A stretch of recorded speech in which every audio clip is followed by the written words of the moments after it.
Today we're going to go through the PowerPoint for food webs, energy pyramids, and relationships. So the first thing we're going to come to is food chain, and what it is transfer of energy from organism to organism. And in this case, we're talking about the primary producer is grass, and then the primary consumer is the grasshopper. So the 100% of energy from the grass is given to the grasshopper. However, it's not the same amount of energy, which that's going to be our 10% rule. Only 10% of the energy will be transferred to the grasshopper. So that means he will only have 10 joules. Joules is a measurement of energy. So in a food chain, you have just a chain of organisms showing the direction of the energy flow.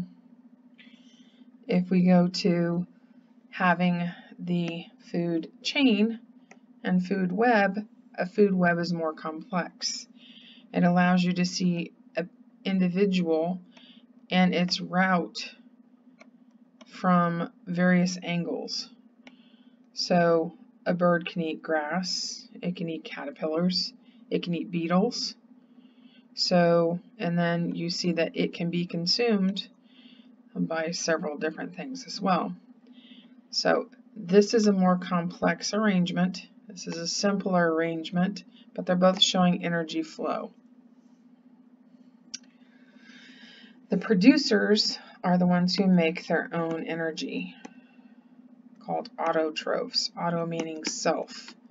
Autotrophs are going to be your primary producers.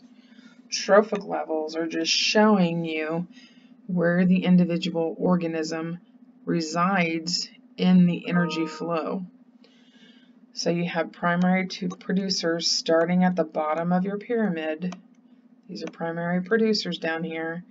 Then you have primary consumers, secondary, tertiary, and quaternary. We'll see that in just a second. But this is the way the energy flows. It's kind of written backwards on here because you really are going from producer to consumer to consumer to consumer, right? So don't get confused by that. And here's where it shows it.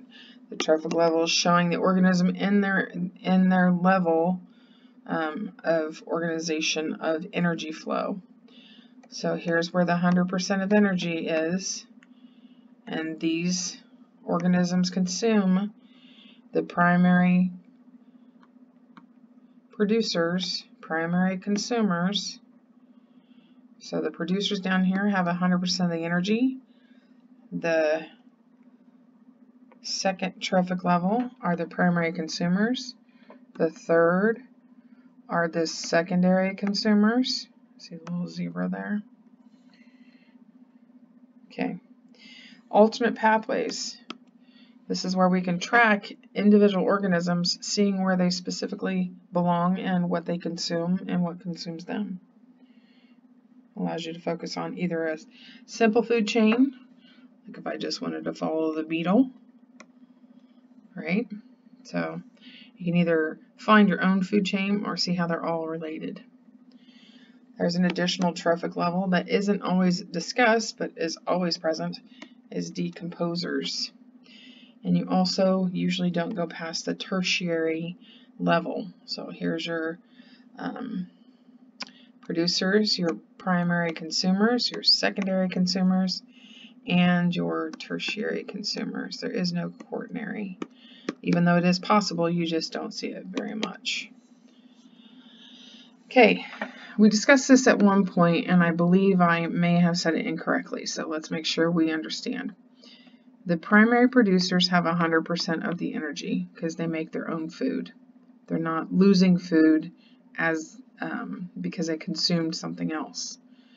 The primary consumers are only going to get 10% of the energy of something they consumed. So the primary producers had 100% of the energy, and then only 10% is going to be transferred to the primary consumers. So that's 10% All I'm doing is taking away a 0.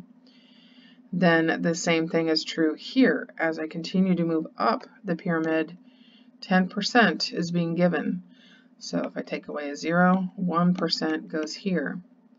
Now, because this is 1.0, as I move here, I'm taking away a 0, which makes it 0.1. And again, going up, only 10% of 0.1 is 0.01. And that's the amount of energy being transferred. And that's why you don't see very many apex predators. Apex meaning point. So that's why they're up here. You don't have very many apex predators because they have to consume more of these lower organisms to survive. But oh wait, I did want to show you this. See the decomposers? Everything decomposes. And then it recycles. So you always have decomposers. Okay, so this is just explaining the 10% rule, that only 10% of the energy is passed on. So you'll see that we start out with 10,000 joules in the plants, the producers, and as it moved up to the primary consumers, 10% of this, remember I said you take away 0, is 1,000. And then as I move up the pyramid, I lose another 0, which gives me 100. I lose another 0, it gives me 10. Lose another 0, it gives me 1. Right? It's only 10% being passed on. Think about losing a 0 every time you move up.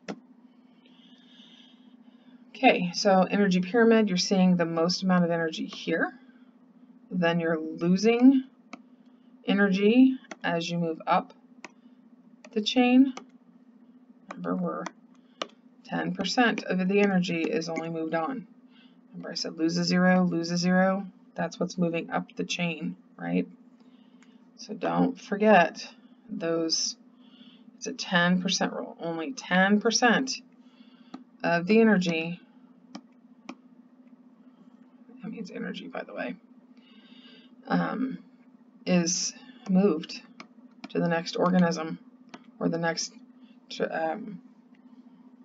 level, and it goes up, right? Energy flow, remember we talked about that? Well, they're showing it to us anyway. And this is the joules. Joules is the amount of energy. That's a measurement of energy. Okay, so the consequences of eating things from higher trophic levels is it requires more input. So if I were to just consume the bread myself, I get the energy, right? I get 10% of the energy from the original source. Whereas if I consume something else, it takes more energy as it has to go through other organisms. So this is going to have more energy required in order to make that happen. Okay, so this is the ecological pyramid. You're going to see questions here. Which level has the most energy? Hopefully we said the producers. Which level has the most organisms? In this case, since they only gave us 3 levels, we're going to say the primary consumers, which are the ones who eat the producers. Which level has the least organisms? That's apex predator. And in this case, it's the secondary consumer. Which level has the least amount of energy? Again, that's the secondary consumer and the apex predator, both meaning the same. Secondary consumer because it's the secondary consumer. This is primary. This is secondary consumer. This is a producer. They're autotrophs. And these are heterotrophs. Hetero meaning they have to get their energy from somewhere else. They cannot make it like here. This is a U. Okay, types of consumers. You have herbivores that eat plants, algae, or phytoplankton, which examples of those types of herbivores would be insects, grazing mammals, and birds. Carnivores eat flesh of animals like lions, hawks, snakes, owls, and wolves. Those are the types of animals. Insectivores, they eat insects, bats, birds, lizards, and spiders. Parasites live off of something else, in or on. They live off the tissues of other things, such as ticks. Types of consumers. Omnivores, they eat both plants and animals, like us, unless you're a vegetarian like myself.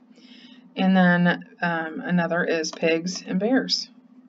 Scavengers feed on carcasses left behind. So if you ever see the birds, the vultures circling above your head, they more than likely are waiting for somebody to finish taking care of whatever they're doing, because they eat the remains. They eat what's left behind. Everybody has a job. Examples are vultures, crows, hyenas, and raccoons. Detrivores eat small bits of decaying organism materials. So they're kind of the in the soil type of animals that are helping with decomp. And that's going to be earthworms, dung, beetles, and millipedes. Okay, so symbiosis. It refers to a relationship in which two different species have a prolonged close association. They interact in a way that's either going to help them or hurt them, or maybe they both benefit, or maybe one benefits and the other, nothing happens to them. So let's look at that. So in this case of parasitism, you have one that's going to benefit and one that's going to lose. In the case of parasitism, one organism, the parasite, is going to benefit and the other is going to be harmed and more likely killed. Such things as tapeworms, ticks, and fleas. Mutualism means that they both benefit. And here's an example of that. You have this alligator with this little bird who likes to get in his mouth and clean his teeth. The alligator doesn't mind. The bird gets food. The alligator gets clean teeth. That's where they both benefit. Commensalism is where one benefits and the other nothing. There's no benefit at all. So it doesn't hurt them. It doesn't help them. It just is there. So one is helped but nothing in return. An example is barnacles, whales, the barnacles on whales, orchids, and tree trunks. So we've talked about trophic levels. That's the flow of energy into different levels of organisms. Producers and consumers. Producers are going to be those autotrophs, and consumers are going to be heterotrophs. Auto means they make their own food.